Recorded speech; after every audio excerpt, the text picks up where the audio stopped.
Okay, thanks very much. I'm going to speak briefly with the purposes of my comments to try and be somewhat provocative. Maybe some people won't feel they're provocative enough. But there are two short straws that Beverly and I had to choose between for this debate today, and I drew the slightly longer straw, I think.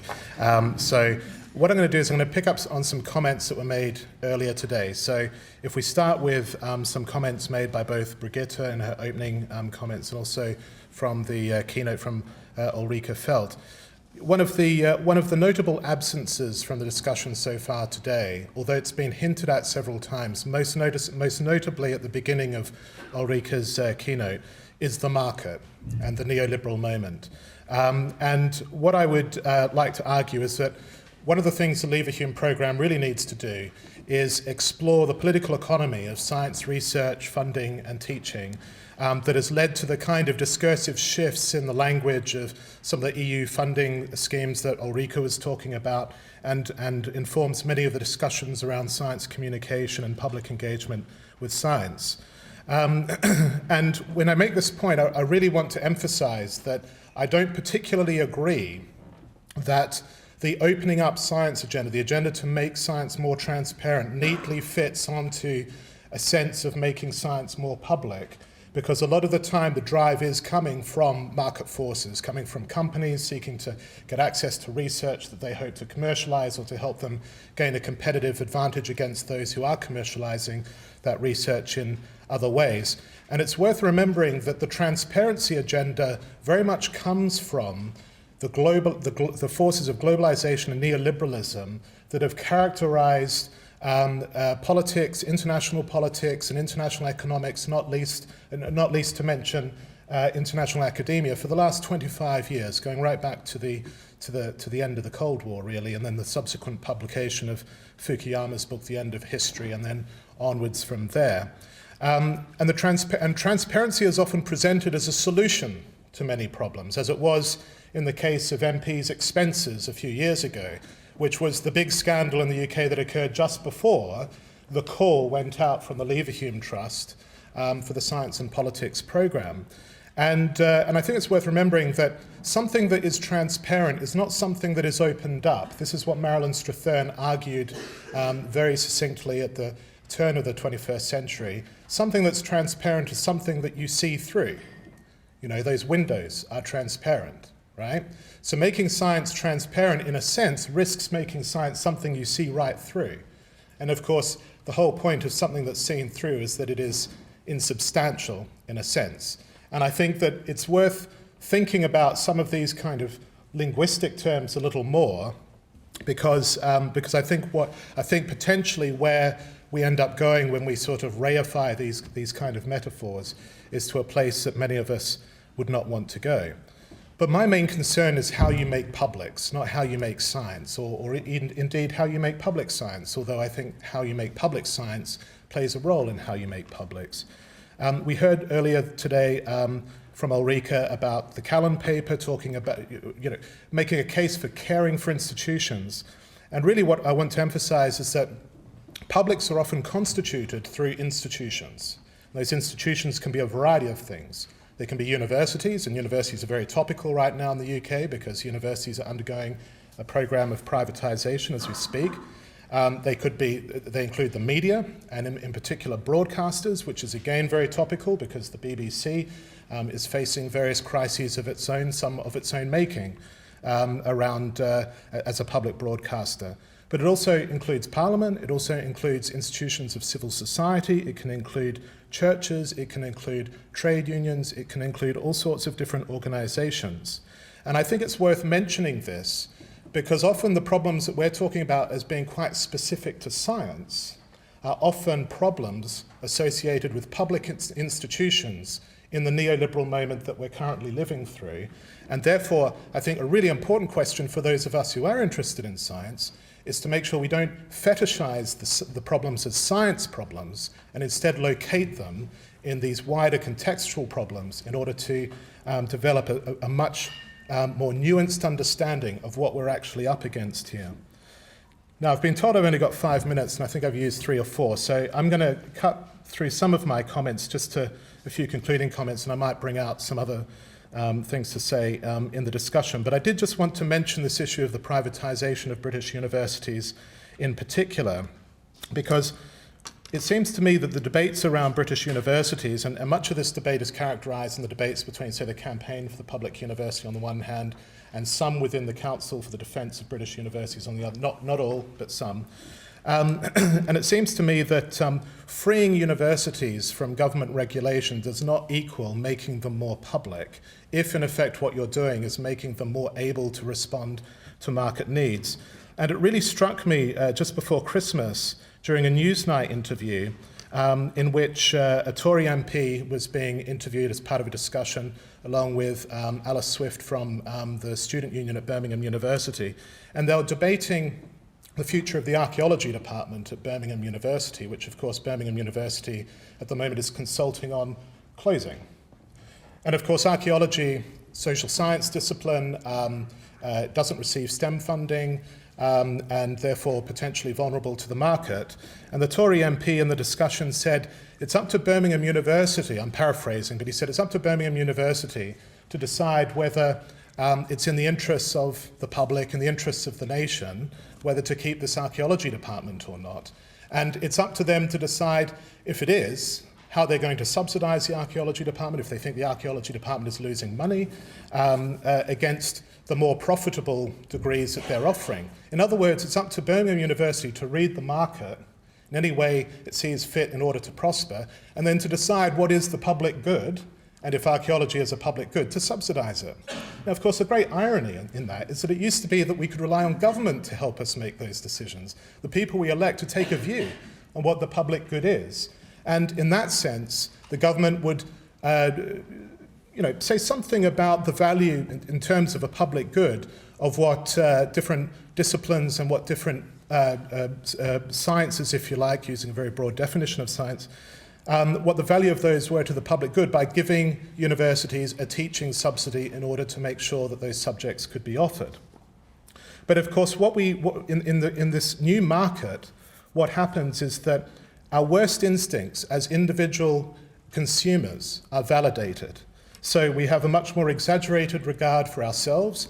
Universities as institutions develop an exaggerated sense of their own regard in the market. I mean, we're all familiar with the rush of Russell Group universities to rebrand themselves as elite universities. But also, the student becomes a consumer, purchasing an education and assessing that education in terms of what is in their private interest, which is quite apart from having a debate about what is in the public interest, from what do we expect our universities to serve in the public interest today.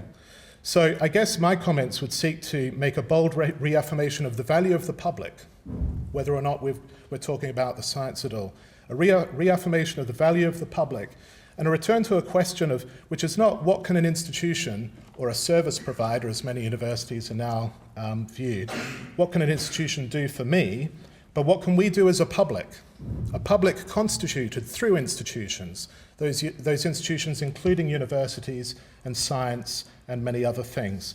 And I'll leave my comments there because I know I've overrun. Thanks very much, Alex. Now we're going to hear an argument against the motion that privatisation is in the public, privatisation of science is in the public interest, from Beverly Gibbs, who's a postgraduate research student here at the University of Nottingham, with a background in engineering and manufacturing. Yes, in the private sector, that is, and strategic management of publicly funded research. Thanks, Beverly. Thank you. It didn't go so far as microphones, so can you hear me? I don't know if I'm supposed to have pressed something. I'm okay. Right, thank you. Thank you very much. I'm here with possibly the shortest of all short straws today, but arguing against the motion gives me the opportunity to not have to make my own case, but merely disrupt Alex's. And so I hope that I can put over what I've got to say with some degree of confidence and authenticity, rather than merely playing devil's advocate. Okay, so firstly, I'd just like to take this idea of the privatisation of science not being in the public interest and take that apart. And I'd like to do that in 5 points. So the first point I have is to look at the first part of the statement. which is about privatisation. The very notion of the privatisation of science is misleading. It assumes that science has mainly been produced in the public sector and that privatisation is some sort of deviation from a norm. In fact, publicly funded science is the historical aberration. It's only really World War II and the Cold War in particular, that firmly established scientific research as a public activity. And even today, for every pound that research councils and the government spend on research, the private sector spends about £1.67. Now, there's some measurement problems there clearly, but I hope you get my point there that the funding of research is not wholly a public activity.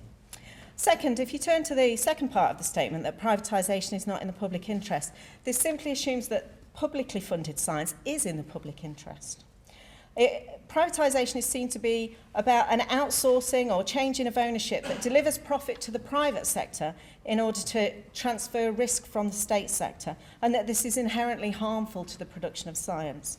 But there are many things about the government sector that make it inconsistent with the conduct of science. Slow decision-making, high overheads, risk-averse cultures, a lack of access to capital, particularly for anything that is not called big science.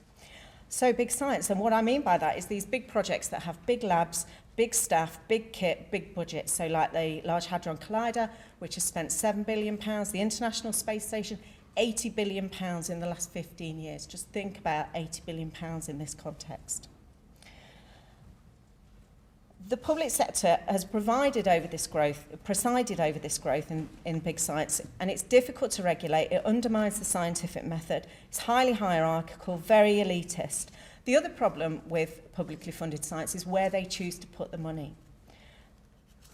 Public funding of science is heavily underpinned by military interests, and about 20% of the UK's R&D budget goes on research and development for military applications. So the government not only creates the market by buying the products from this, it funds the development of products that live within it. My third point is that the privatisation of science assumes that not being in the public interest assumes that we already know and share a view on what is the public interest. It must be whatever government does. But how can this be known without mechanisms for meaningful social and ethical feedback? Are we to accept that one-off dialogues of the kind that are sponsored by government are more meaningful than ongoing, live, dynamic public responses to commercial activity that bring a concrete application to market, allowing meaningful judgment as a means to its ends? How can we even start to explore the public good when the public is given nothing to emerge around? Fourth, it assumes that only the public sector can nurture the autonomy and scientific freedom required in basic research without concerns about impact. This is a very linear model of innovation, and it's about 70 years old, and we've known for at least half of that time that it's not really accurate. This idea that we can produce basic research in universities and it's somehow transferred or over to the private sector who can then commercialise it is not really how science works. There are many examples of basic research happening within industry, such as high-temperature superconductivity developed by IBM, DuPont's experimental station in Delaware, which produced not only a whole range of synthetic materials, but synthesised crown ethers, earning Charles Peterson a Nobel Prize for Chemistry, and that happened in a commercial lab. And finally, the statement assumes a clear boundary between public and private. But this boundary is blurry, it's inconsistent, it's frequently broached, and historically it's been quite unstable. This doesn't mean that modern forms of private commercial science are like those of 100 years ago. It just means that the boundary has never really been very clear. It's not a binary choice that we make. The National Physical Laboratory, a place close to my heart, is the UK's largest applied physics research organisation and the UK's first institutional binding of government funding and scientific research. And that's moved all over that boundary in its 110-year history. Firstly, it was under the direction of the Royal Society. It was then a government department, then an agency, then a GoCo, government-owned contractor-operated. And from 2014, it looks back to be moving into something that's, shall we say, a less commercial consortium of universities and government. So context changes, and I suggest that these broad brush arguments of the name and ownership of science is less important than questions of degree and scope and scale. We're right to be concerned about possible detrimental effects of private interests in science, but really, is a political hand inherently any better than an economic one?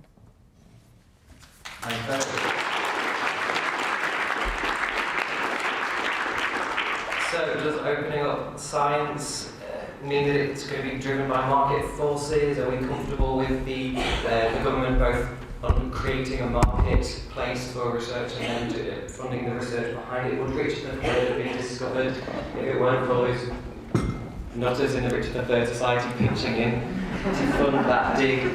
Questions, debates, points, interventions, please. Yeah, one over here.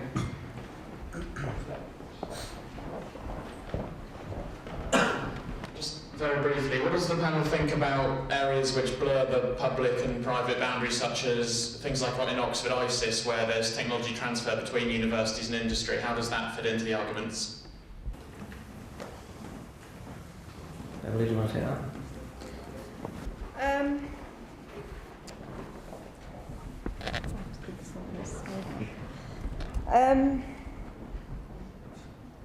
So it fits into the, sorry, I'm just trying to marshal my thoughts. The very idea that universities have something that needs transferring out into industry is actually quite bizarre if you think about it. And it kind of stems back from the kind of 80s and 90s when corporations started to get rid of their kind of their own in-house research capabilities, and there was a large-scale divestment of R&D labs that happened at the time. And of course, the people that moved into that space were universities, and so now they find themselves in a position where they're encouraged to commercialise this activity that's inherently been inherited from the commercial sector. And so now they get extra grants in from public funds to pay to commercialise some of this research back into the commercial sector. So I find it an anachronism, and I do wonder how it is that universities kind of find themselves in that position. I can't comment on INSIS directly, I'm afraid. It was a general argument, but I'm sure that its director can. No, INSIS are not the same. Oh, sorry. Oh, sorry. Okay. Alex, are universities dirtied by having to translate their research into an industrial product? I'm going to try and sidestep that question. I mean, one of the frustrations with a debate like this is that it always gets reduced to whether you think the public sector or the private sector is the best possible source of investment for science. And that's not actually my argument. My argument is not that, and actually I think that's the reductive logic of that argument tells you a lot about the neoliberal moment we're in, where, first and foremost, we've got to measure the success of an enterprise in terms of how much money it can attract and what kind of economic return you get on it at the end. My argument is that if we're talking about public goods, we need to create conditions in which we can imagine what those public goods might look like around values which cannot be reduced to the logic of the market. And that means, and actually the market has a role to play in that. I mean, Beverly mentioned the post-war period as an anomaly. Well, I consider the post-war period to be a triumph of science funding in many respects, where you had the private sector and the public sector often working hand in hand, but you also had a very powerful sense of what public goods would look like. And if anyone needs any convincing about that, all you need to do is go back and read the Robbins report produced in the early 60s by someone who subscribed to free market values, right, about the expansion of higher education. And one of the key arguments he makes is that higher education is a public good and should therefore not be consumerized in the same way that many other goods are privatized and rendered saleable in the market. Thanks very much. Wow, lots of questions now. Roland in the blue shirt over there. Thanks. Thanks. This is a question, as a bridging sector which hasn't been mentioned, which is the charitable sector. Actually, you mentioned in your introduction the Royal Institution as a public body. It isn't actually a public body. It's an independent charitable organisation, which is distinctly different. And I wondered what the panel thought about whether the charitable sector science funding is, in your definitions, in the private or the public sector, and whichever sector it is in, whether that raises any issues. Well, I mean, I can be brief. I mean, again, I would say that that's probably the wrong question to ask. I don't mean any disrespect by that, because the Leverhulme Trust, of course, is a charitable funder itself, and they're funding the programme. But I do think it's perfectly appropriate for charitable funders, for private business, for private industry, for others, to make a case for something based on a public good, which isn't reducible to simply this is what will either yield us the biggest profits or yield the country the biggest tax return or whatever. And in fact, in the post-war period, I think you can find examples of, people motivate. I mean, obviously, private industry wants to make a profit, but, the profit motive has to be, it should ideally be one of several motives as to why someone would come to something. And if the profit motive can play a role in furthering a public good, by all means. But I just go back to my opening comments and say, what I'm really looking for at this moment is a powerful reaffirmation of the value of the public, rather than a debate where we're reduced to, what I see as a bit of a distraction, an argument about whether more money can come from the private sector or more money can come from the public sector, or even more money can come from the charitable sector for getting the science done. So I think that the question is, so I'm going to introduce a little bit of context to that and just say that I think it depends on where the money has come from within the charity, because not all charities kind of operate in the same way. If they are endowment funded, so they don't kind of have to go out to the market in that sense to get a project funded, then I think the question becomes what it is that they fund and whether they add something into the marketplace and fund projects that wouldn't otherwise be funded, or whether they're actually displacing some other activity. If it's more a sense of more of a kind of crowd-funded type project where people are contributing to, say, medical charities, and then research gets conducted, then I think that is, it's almost like a kind of a private sector type activity, really. And I think that, Paul, in your project, you're going to be looking at some of the issues around responsible innovation in that particular context, about how the people who contribute to those to funding those kind of projects, what kind of outcomes they want and what they think is responsible in that. Is that right? Good. Okay, we've got another question down here, and then we'll come to Philip, and then to Ulrika, and then to John. Down here. Hi, so I'm from Leicester, so I thought it was quite interesting you mentioned Richard III. You would do, you now have a tourist industry. Yeah, I know, I saw one the other day, it was amazing. But anyway, the question I wanted to ask was, watching that press conference, it really did feel like the University of Leicester were marketing themselves as a brand. Look at what we discovered. And I should have placed a bet that they were going to mention that they discovered DNA fingerprinting, because that's their other big thing that they push. So I guess I'm wondering, do the universities kind of act like private companies anyway? Well, I mean, just briefly, I would say that absolutely they do, but Alex would probably argue that's because they're made to. Well, I mean, they do now, definitely.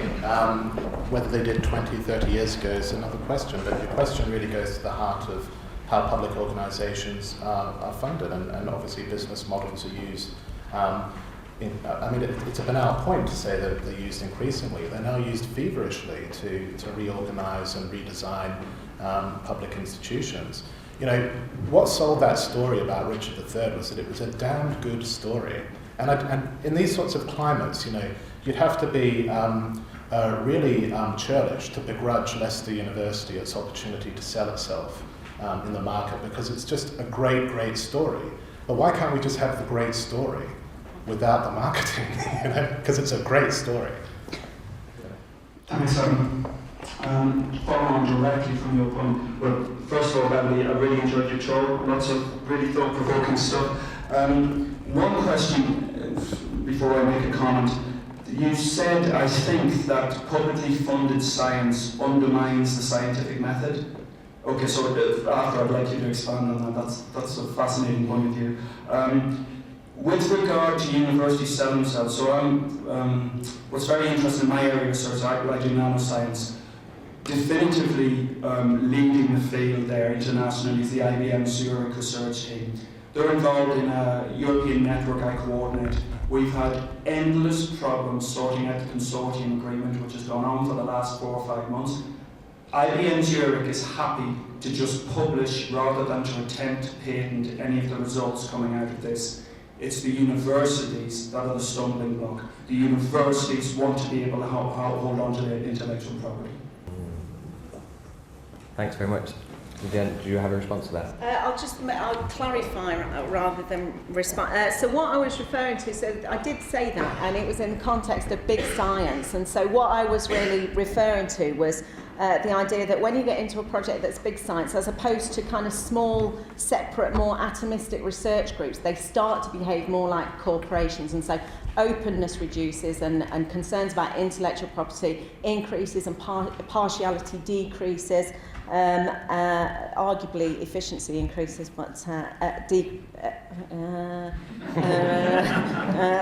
stay off that. So those were the kinds of things that I was referring to. So it was specifically in comparing big science to more kind of distributed research groups.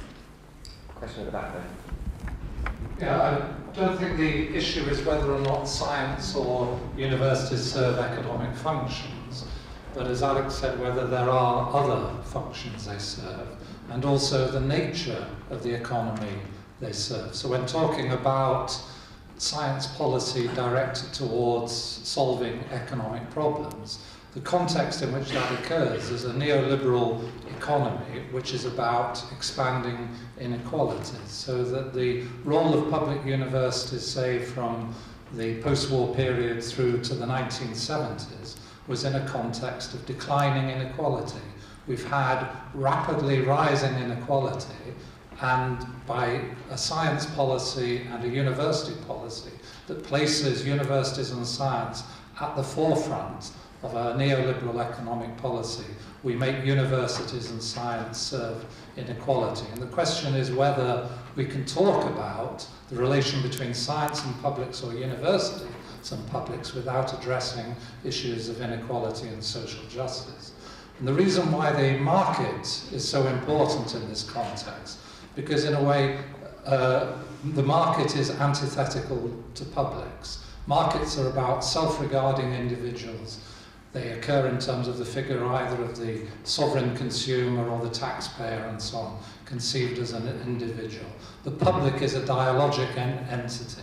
So in arguing for markets, what the government is in effect doing, and it's in a sense an incredibly interesting aspect of public policy, it's placing public policy against publics by substituting markets for publics, by undermining dialogue and democratic engagement. So it's kind of interesting that we have a project that is about making science public and about the relationship between science and publics that occurs at a moment of crisis which is government-induced. And the one thing that we haven't mentioned really throughout the day is markets, social justice, inequality. That the primary issue of food security is also a process of privatization of land grabs and so on. That was in Sujata's slide. There are really serious issues of global inequality,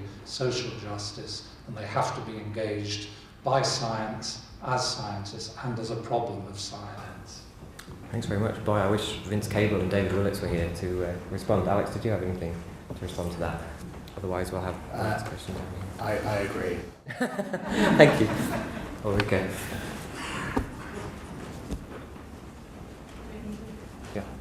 Yeah. I'm a bit worried about the polarization. I mean, you said you wanted to deconstruct it because actually it's a question of a division of labor, if how you can sustain a knowledge system over different periods in time, because probably the timelines of certain private enterprises look very differently than timelines that have been imagined in academia. And actually this convergence weakens the kind of variety which keeps alive a kind of balanced system.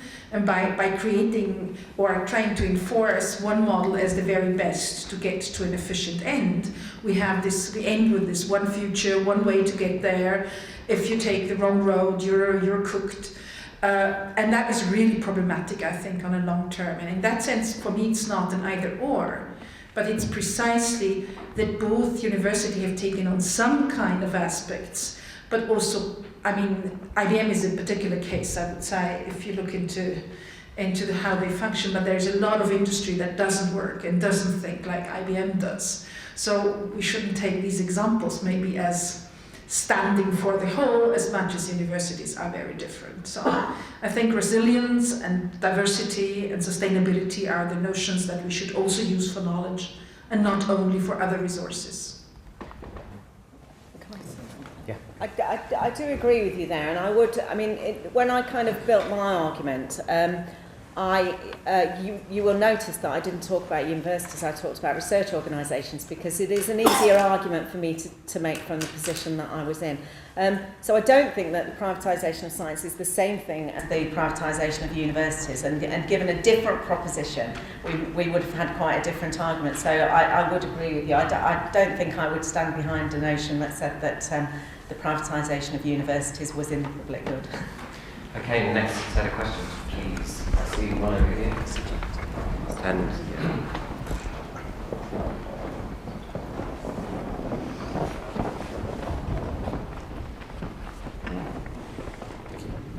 And I actually work in the privatisation of science at this university. I work in tech transfer. I'm interested by this discussion, particularly because actually some of the research problems we see come from private companies, or what you might consider more in the public good or the government good than perhaps some of the ones that academics work on to their research, their general R&D. For example, they tackle issues of sustainability, of climate change, of food security. So that's sort of comment. I'm not saying that all academic research doesn't do that as well.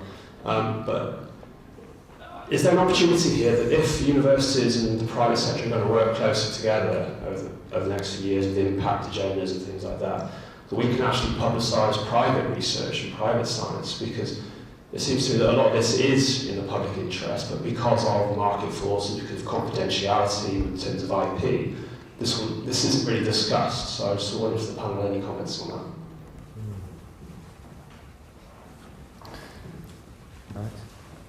I mean, I have to say I am very wary of the increasing collaboration, for want of a better word, but perhaps that is the right word, between universities and private industry around the impact agenda. I'm very, very wary of that. I mean, just taking the example of Birmingham University and its archaeology department, I mean, I think there are lots of sciences that don't prosper in that kind of relationship. And if you take quite a broad definition of science, as it used to be, when people talked about science, they were often talking about social science as well, and the humanities and others. I read a piece by a sociologist in the early 60s who argued that history is in fact a science, and perhaps the story of the discovery of Richard III's body in Leicester the other day is a demonstration of just how much in common historians and archaeologists potentially have with natural and physical sciences engaged in that practice. Just to go back to Ulrike's point, I mean, I think it's really important to maintain resilience, diversity and sustainability within universities. And of course, private money and the private sector can have a role in that. But all I'm arguing is that the purpose of a university cannot be reduced to an understanding of promoting the public good as promoting what is a kind of a neoliberal economic good. And I think the evidence very clearly demonstrates that when it's left to the market and when it's left to consumers to decide, lots of universities close departments, or increasingly close departments. I mean, I think it's a great irony in this country that we're constantly told that we have a skills deficit around foreign language teaching and particularly non-European languages. But plenty of universities are closing their language departments. So it doesn't even make rational economic sense within the logic of neoliberalism itself to let your universities be freed on the market, and to see how they go, kind of thing. So I haven't really answered your question, partly because I'm instinctively wary of the logic that you're describing anyway. So I probably couldn't answer it in a way that you would want me to. But would you welcome the creation of tech transfer offices as a way of ring-fencing commercial activity within a university? So, and that's not how they've been seen so far, but maybe that's how they could be seen, is that you have, here is a team of people who are charged with looking at all the research outputs from the university and just selecting which ones have a commercial application, and therefore leaving all of the others to continue doing their work. Is that something that you welcome? But that just doesn't seem to happen, as far as I can see. I mean, I understand the theory, and I like the theory. But in practice, that doesn't seem to happen. What seems to happen is that some disciplines get ring-fenced, so to speak, and then the pressure is on other disciplines to demonstrate that they have a commercial application too, so that they too can be ring-fenced. So, you know. Just a quick comment. Going back to something Alex said earlier. Alex, you wanted an affirmation of the values of the public, which I think is quite easy. I mean, certainly for most people, I think, in this room. But I suppose what I hope we'll be doing in the program is to try and disentangle that from the location of where scientific research takes place. So the value of the public, as you called it, and the public value of science, as I think Mike, you mentioned before, may not necessarily, you can't equate that necessarily with public sector science. And I think some of what Beverly was talking about was trying to kind of tease those things out. So there's a kind of private in the public, or in public sector science, which could be not just the commercial linkages, but also things maybe that are tacit. So if you want to ask questions, like John said, about social justice, equality, and so forth, where are those things, within public sector science? How do those things connect up, actually? And some of those things can be, if you like, taken for granted or private. And so I hope that, there's the public value as a broader thing, which most people, I think, would share. But where that actually takes place and how it happens and how it's constructed in practice is a different thing, which we would investigate. We had a question at the back, please. Does anyone want to respond to Well, I'll just say, I agree with that, but my argument isn't for public sector science, partly because it's actually public sector science that's in crisis. If you take a broad definition of science to include the humanities, social sciences, and others, then the only conclusion you can draw is that most of those, is that public sector science virtually doesn't exist now in terms of taxpayer-funded science, given the cuts, and by taxpayer-funded science, I mean the teaching and the research of science, because I do think the two are related. So if you look at the big cuts in public funding, taxpayer funding for teaching in those areas, we virtually have no public sector science. What we have is we have some private funded science, we have some charitable funded science, we have a few research councils with diminished budgets on the whole, and then we have students funding science. Yeah, thanks.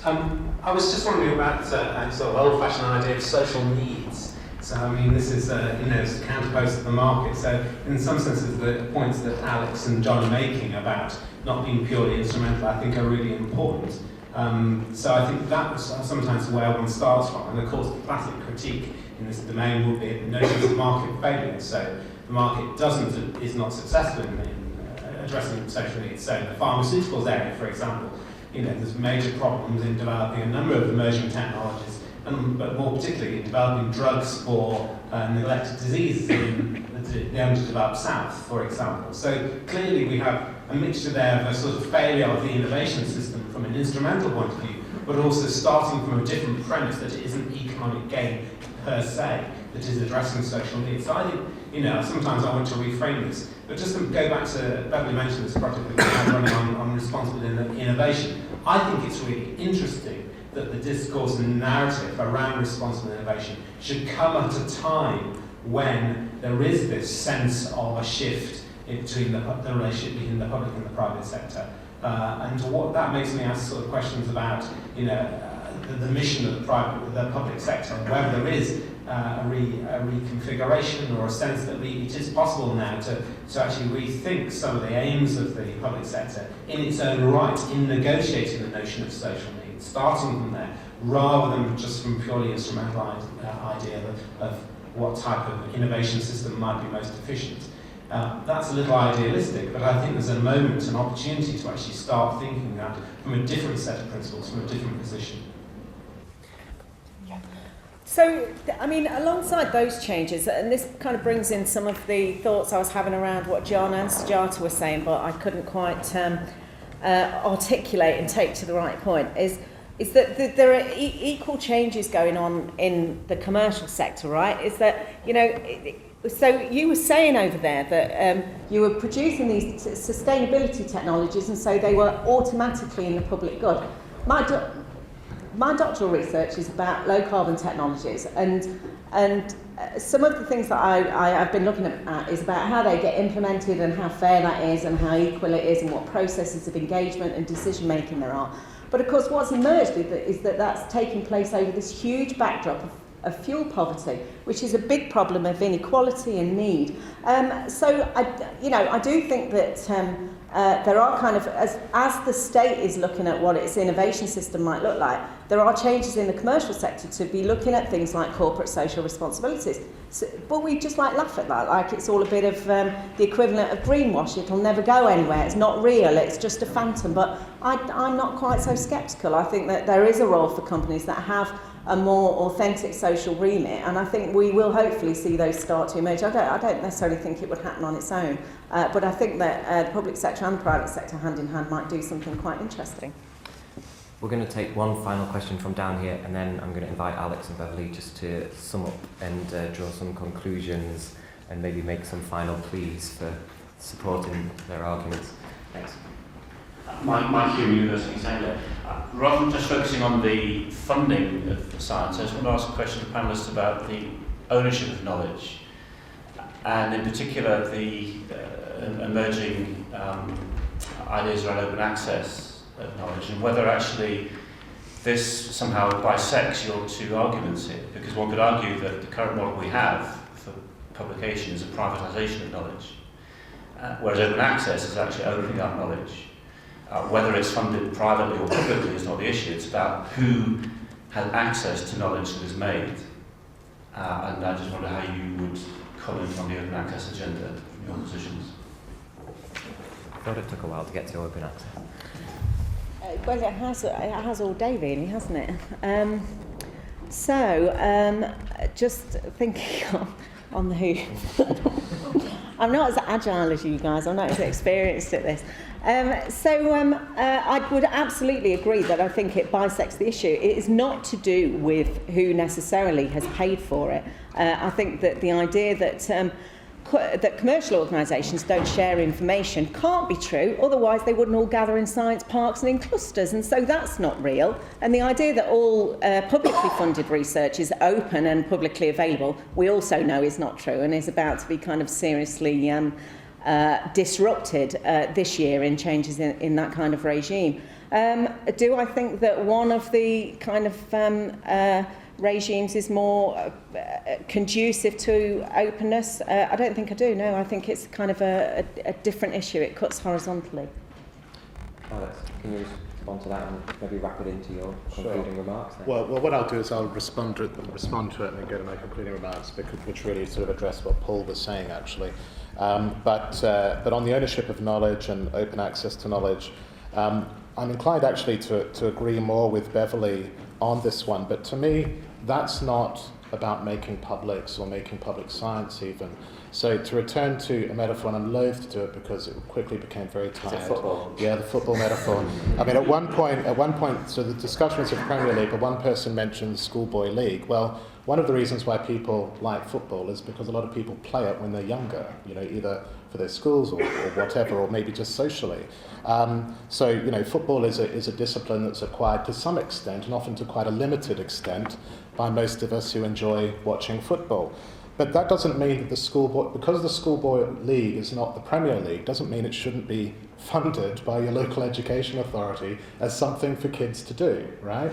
Because you don't get to the Premier League without taking an interest in, obviously, the less skillful leagues and the less talented leagues and the like. And I think actually the same is true of science education. So whenever my heart sinks when I read a university prospectus which says, come and study here because we're training the next generation of elite scientists, my heart sinks, because what they're saying is, if you haven't got the potential to be an elite scientist, we're not really remotely interested in you. And I think that's the message that's being transmitted a lot to people who might get something out of science, even if they don't ever see themselves being a scientist. People who understand that science, learning, knowledge, is something exciting and worthwhile. And therefore, just to come back to the open access point, and it's not really to give you an answer, but just to say that I think if you want to talk about ownership of knowledge, let's talk about public education, and let's talk about taking public education seriously, and let's talk about taking science education seriously for the working class kid on the Sink Estate in Huddersfield or East London or wherever, just as much as taking the education of the next generation of elite scientists going to the elite Russell Group universities seriously. To come back to the point about social needs, I did have a section that I skipped over which would have addressed what you're saying, Paul, but just to say that the idea of the public good is tied up in much more ancient ideas in this country about the good, right? And sometimes those historic ideas have been communicated through ideas of the common good or the Commonwealth, and these were very important in the formation of the United States of America and other countries around the world. But I just make that mention because, of course, this is the inheritance, the intellectual inheritance from which other ideas that we work with today, such as the commons, in cyberspace or common land or whatever, these ideas are still with us. And yet these very things are too under threat of being privatized. And that's why we must seek to situate these science debates in a wider context of the neoliberal moment in order to fully understand what's going on here. Right, okay. So in my closing remarks, I just want to pick up on a couple of things that Alex said.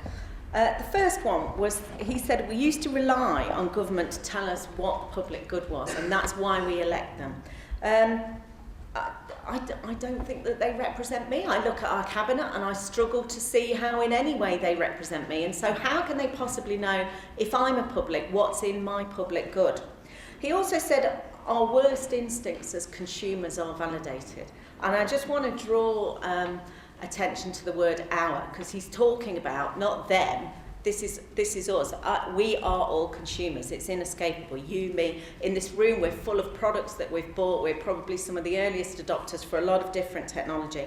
How we buy and how we interact with that technology is actually of value. It's not something to be dismissed or ashamed of. Companies are infinitely more skilled at knowing what I want than government is and knowing what my needs are. Now, you might say that they're manipulative in that, and in response I would say, how about a nudge programme sponsored by the government? How manipulative is that? And so let's just have a little faith in the commercial sector. It has its own strengths. Let's think about what it can do better rather than having a big retrenchment into state funding.